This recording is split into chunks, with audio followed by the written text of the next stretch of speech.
Ai, apóstolo, mas eu realmente tenho que trabalhar. Você acredita nisso de verdade? Eu vivo de... E descendo com eles, parou em um lugar plano, onde tinham vindo para ouvi-lo, para serem curados de suas enfermidades. Versículo 18, todas essas pessoas doentes. Versículo 18, e que tinham sido atormentadas por espíritos imundos. Versículo 19, trouxeram os doentes. Depois passou a noite inteira orando e... Todas as pessoas muito ocupadas e muito preocupadas com suas vidas. Porque poder, a capacidade de exercer influência ou controle é um elemento crucial. De sinceras e profundas graças pelo que eles entusiasticamente aplaudem e celebram com grande alegria. O resto de nós está dormindo por poder. Uma igreja de oração é uma igreja de poder. Uma igreja de um crente de oração é um crente de dia. O que mais falta? Eu sou um crente agora, verdadeiramente e profundamente. Por favor, dê uma calorosa e entusiasmada salva de palmas e eleve um grande e poderoso grito de louvor e gratidão a Deus. E poder sair daqueles pregadores que, quando eles se levantam para pregar a palavra de Deus, você não sente absolutamente nada, pelo contrário, as pessoas tendem a dormir profundamente. Não há poder, nem unção, nem a presença de Deus por trás das suas palavras. Não há poder algum por trás. Quando há muitas e muitas horas de oração e de busca, quando nós nos levantamos aqui, com toda a certeza e com um grande poder, vai sair poder. Poder para quê? Poder para curar, poder para libertar, poder para salvar, poder para vencer a tentação, poder de fazer riqueza, poder de ascender, poder de correr, poder de lutar, poder. Você quer lutar agora.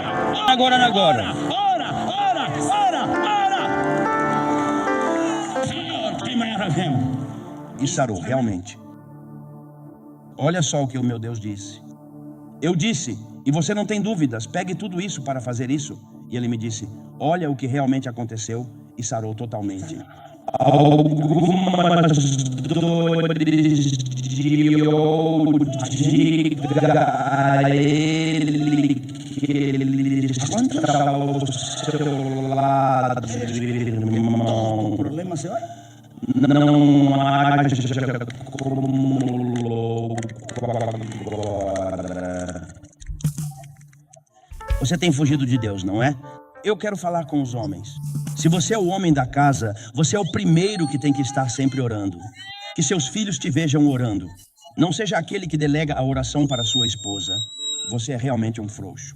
Se você deixa sua esposa orar, você é quem tem que estar buscando. Diga ao homem que você se tornou frouxo e complacente aqui no reino do Rei Jesus. Não, de forma alguma. Isso não é aceitável. Que ore minha esposa, que minha esposa ore. Não, você é a cabeça e você tem a responsabilidade de orar. Quando você ora, os negócios se abrem. Quando você ora, seus filhos verdadeiramente mudam. Quando você ora, o casamento muda. Quando você ora com sinceridade e devoção.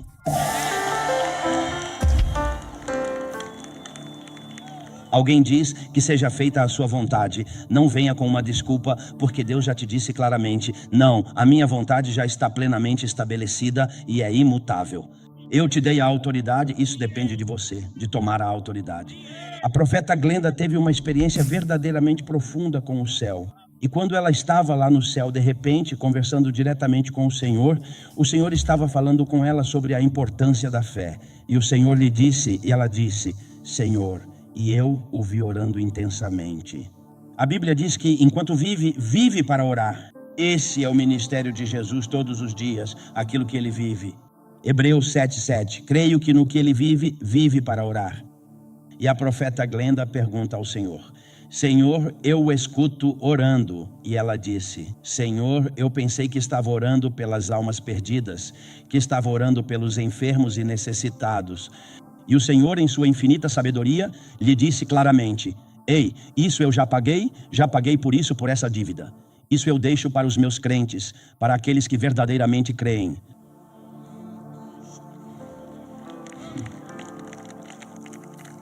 Ah, Senhor, podes realmente me curar de todas as minhas aflições? E ele diz, não, toma para a autoridade sobre sua própria vida, você, Senhor. Por isso, hoje à noite vou falar sobre oração, sobre ligar e desligar e sobre ordenar. Por isso, as pessoas que chegam a essa etapa da vida já não oram. Cristo, você não o via orando pelos enfermos, você o via orando, buscando a Deus, mas já não orava mais. Então, um dia, seus discípulos, posso colocar isso ali, por favor? Seus discípulos chegaram lá e o viram orando, e dizem que ele passava muitas e muitas horas de manhã, e depois, quando voltava para casa, saía para pregar e ensinar, dedicando-se completamente à sua missão. E um dia chega um cego e ele diz, recupere a sua visão. E os discípulos contaram 20 segundos. E chega Lázaro e dizem, isso 15 segundos. E depois ele foi para outro. Quando chegou ao rico que amava o dinheiro, disse, olha, entrega tudo o que tens. E o rico, não me tire o dinheiro, por favor. E ele foi embora, e então chegou ao homem que era surdo, disse-lhe, ouve, e ao homem que era paralítico, levanta-te. 30 segundos, 15 segundos, frações de segundo, e eles disseram, um momentinho, agora a coisa está ficando boa. Você sabe, agora bem cedo pela manhã, e quando... Sai com um poder impressionante como está a coisa, voa, olá, que cavalheiro tão elegante e distinto. O que foi que ele fez de tão notável e surpreendente para causar tal impacto e admiração em todos os presentes? Imagino que havia um cubano ali entre os discípulos de Jesus. E também havia um homem colombiano, claro, um indivíduo de grande fé e presença espiritual. Bom, Senhor, estamos até na igreja dele, um lugar sagrado e significativo para a sua comunidade e para todos os que ali se reúnem. E ele diz, Senhor, como bem deduziram, Senhor, por favor, podes nos ensinar a orar de uma maneira mais profunda e eficaz, que realmente toque os corações e transforme vidas? Cara, por que eles não pediram, ensina-nos a ressuscitar os mortos, a curar os enfermos e os doentes, a expulsar os demônios malignos e as forças do mal que afligem a humanidade? Nada disso eles pediram. Pediram-lhe apenas uma coisa. Ensina-nos a orar, porque a oração era a força motriz e o que verdadeiramente produzia todos os resultados e feitos que ele realizava. Portanto, não pare de orar e de clamar até ver todos os seus filhos completamente salvos e seguros. E também, não pare de orar e de interceder até ver sua família completamente unida, restaurada e em paz. Não pare de orar até que Deus lhe dê um avanço financeiro. Não pare de orar de manhã, à tarde e à noite. Ore sem cessar. Descasque e reze. Diga a ele que oração. Aconteceu que Jesus estava orando em um certo lugar e quando terminou de falar com um dos seus discípulos, então disse-lhe, Senhor, ensina-nos. Mas não pense que Pedro disse, bem, deixe-me perguntar uma coisa. Ele disse, espere, nós estávamos observando você. Agora ele passa seu tempo com Deus como um homem, não como o próprio Deus. Cristo agiu como um homem comum. E com os homens, ele dedica frações de minutos, frações de segundos, valorizando cada instante. Então, aqui está a equivalência completamente real. Ele passa muitas horas com Deus e passa apenas frações de segundo com os homens, verdadeiramente. O que fazemos hoje? Passamos muitas e muitas horas com os homens, tentando fazer com que as coisas realmente aconteçam e apenas alguns segundos com Deus. E quando chegamos ao nosso trabalho, ao nosso negócio, nada acontece. E dizemos frustrados porque restaram 10.000 ofertas e oportunidades. E Deus disse, bem, eu dei permissão a vocês na terra para que pudessem prosperar e ter sucesso. Você quer que o seu negócio prospere? Procure por mim, reze, ensina-nos a rezar. Em outras palavras, a oração deve ser ensinada, de fato. Se as pessoas não forem ensinadas, elas não farão. E quando terminou, ele foi embora e nos ensinou a orar, como ensinou aos seus discípulos. Terminamos aqui, continuem. Vamos voltar de novo e vamos rápido, porque só temos 4 minutos. Já posso imaginar que tudo o que aconteceu no mistério de Jesus foi devido à oração. Seus discípulos continuaram com o ministério da palavra e da oração porque aprenderam isso com ele. Continue, por favor. Eles viam Jesus orar. Em outras palavras, raramente orávamos com seus discípulos.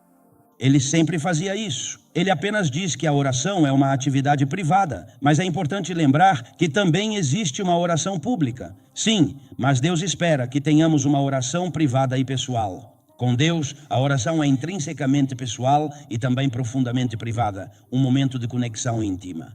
A oração coletiva é boa, mas também é privada. Então isso significa que a oração é ensinada.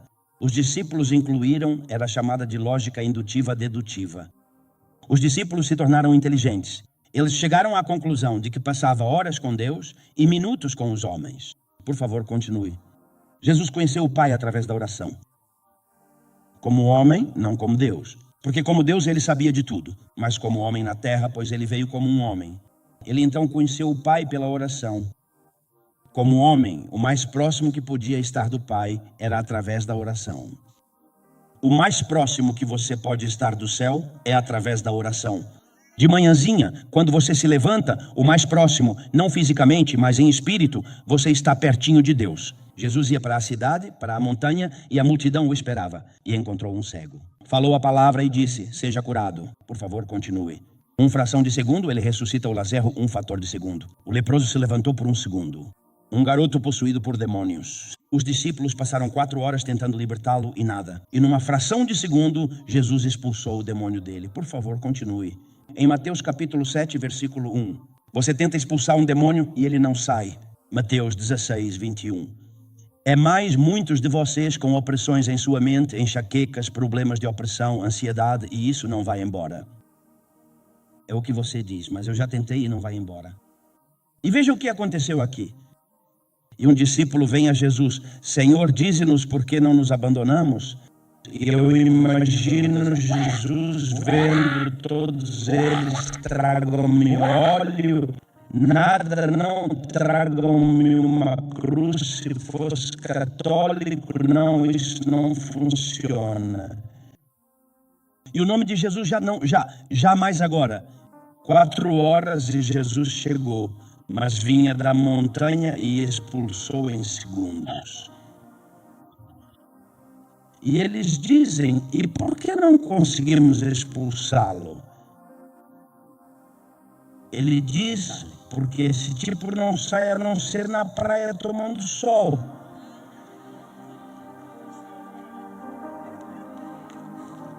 É assim que muitos cristãos querem ouvir. Ai, pastor, esse problema com meus filhos é realmente muito difícil, não é mesmo? Isso só sai com muito jejum e com muita oração. Você deveria ter entrado em jejum e se não fez, comece a jejuar agora. Há coisas que simplesmente não vão sair, não vão embora, até que você lute intensamente em oração. Diga para quem está ao seu lado, oração, vamos lá, termino com isso, com esta importante mensagem. Você tenta expulsar o demônio, nada, passe horas com Deus e minutos com os homens.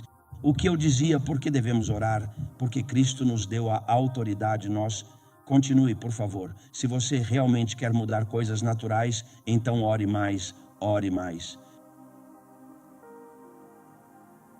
A prioridade de Jesus não era apenas ministrar aos homens, a prioridade central de Jesus era ministrar a Deus em um retiro profundo. Meus pastores me perguntaram ontem com curiosidade, apóstolo, que coisas o Senhor definitivamente não faria de novo em sua vida? E eu dei a primeira resposta, disse, a primeira e mais importante é esta. Eu investiria muito mais tempo em oração do que em reuniões e conferências importantes.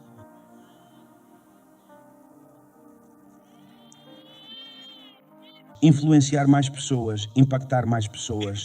Quando oramos, há um tipo de poder que se manifesta de forma significativa.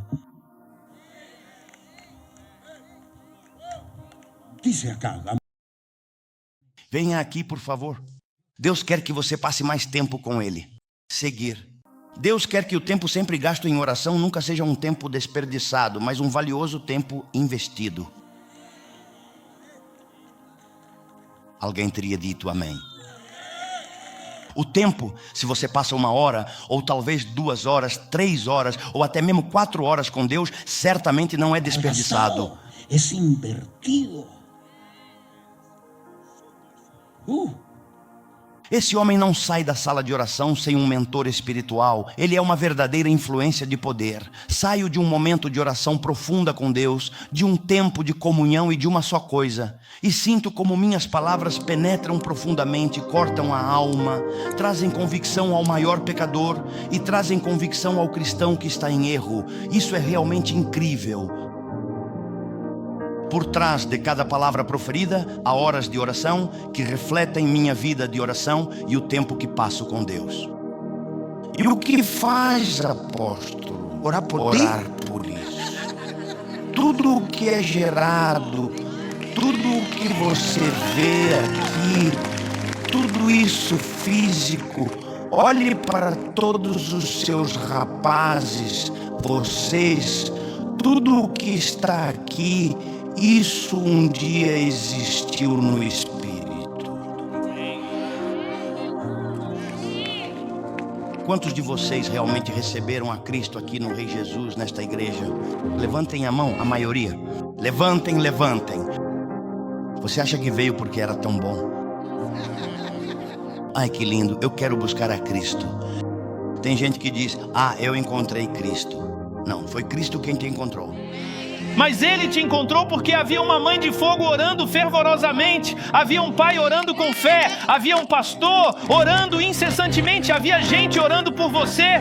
Um dia você estava completamente perdido neste vasto mundo, mas eu, com toda a minha fé e determinação, me coloquei na brecha e comecei a orar fervorosamente por você. E é precisamente por essa razão que você está aqui agora, neste exato momento. Eu te gerei no Espírito, trouxe do invisível ao visível, do que não era ouvido ao que agora é claramente ouvido, do que era intangível ao que agora é perfeitamente tangível. E o drogado, o pobre, o que estava profundamente oprimido, na oração foi gerado e trazido para este lugar. Ou seja, goste você ou não, se você ora com sinceridade, você vai mudar completamente a sua realidade. Se a sua realidade agora é paupérrima, horrível, se a sua realidade agora, você vai mudá-la. Ore, se levantar a mão, ore com toda a sua alma.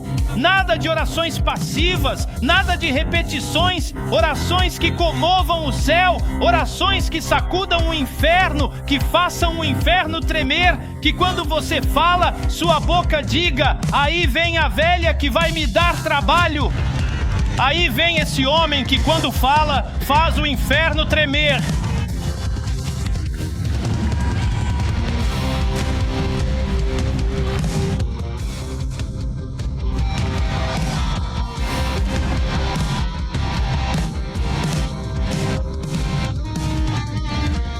Começo a orar profundamente no Espírito agora, neste exato momento, selando todo o mal e o maligno. Ouça atentamente o som que se propaga e você realmente ouve o som que ecoa. Ele leva um poderoso e transformador ribazoa.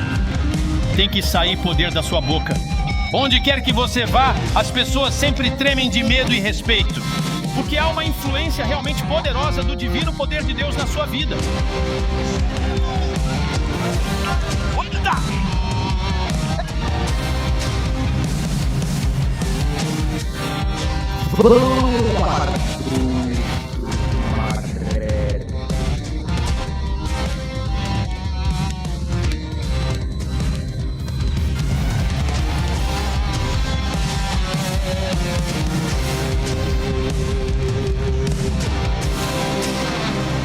Sente-se, por favor, e eu termino.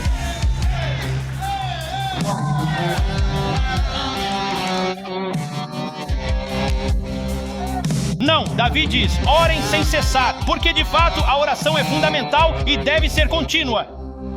Por favor, continue. Por quê? Olha, por quê? Porque Cristo estava comprometido com sua vida de oração.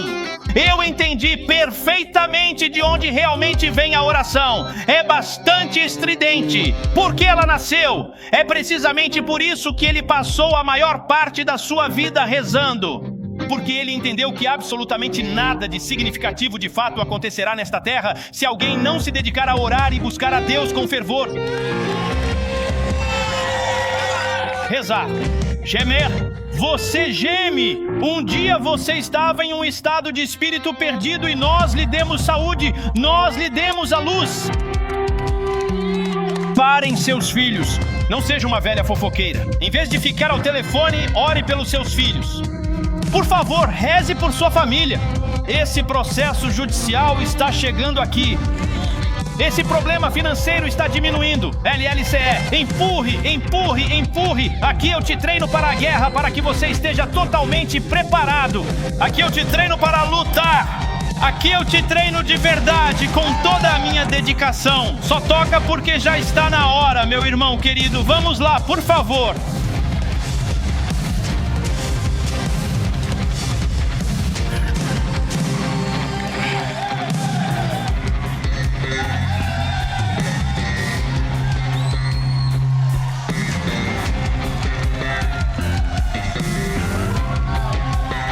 Você nunca viu um leão lutando em sua plena força? Você nunca me viu verdadeiramente lutando? Oh, meu Deus, sinto um espírito de guerra intenso. Quando eu decido entrar em uma guerra, é porque compreendo profundamente que tudo o que ele fizer será completamente proibido e impedido de ter sucesso. Fora, fora, tira isso. Onde estão suas mãos? Oração não vai a lugar nenhum. Levante a sua mão bem alto e grite com toda a sua força. Esse gigante vai sem dúvida cair. Esse gigante vai com certeza cair. Esse problema vai realmente cair. Ora, ora, ora,